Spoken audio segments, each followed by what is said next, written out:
সরকারি পর্যায়ে খাদ্য মজুত আমাদের এই জুন মাসের পরে অফিসিয়ালি থাকার কথা 13 লক্ষ মেট্রিক টন এবং আমাদের জুন মাসের পরে প্রকিউরমেন্ট শুরু হয়। এই সময়টাতে আমরা কম বেশি 15 লক্ষ মেট্রিক টনকে আমরা টার্গেট করি যে 15 থেকে 15.5 লক্ষ মেট্রিক টন থাকবে। আজকে আমাদের খাদ্য মজুদ আছে 19,73,433 মেট্রিক টন।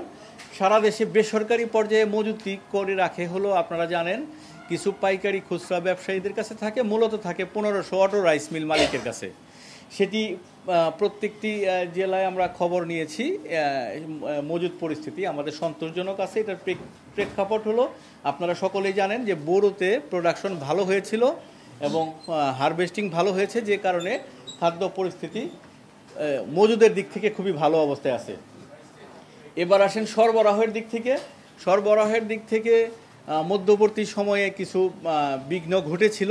সরবরাহ চ্যানেল, খাদ্যের সরবরাহ চ্যানেল সবসময় চলমান ছিল, তবে এখন একদম স্মুথ আছে, কোথাও কোনো সংকট নাই।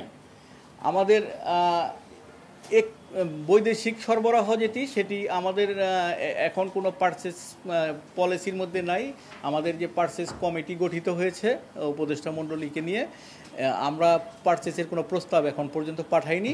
এটা খুব শীঘ্রই আমরা মাননীয় প্রধান উপদেষ্টা, আপনারা জানেন যে খাদ্য মন্ত্রণালয়ের দায়িত্বে, ওনার সম্মতি দিলে আমরা এটা পারচেসিংয়ে যাব।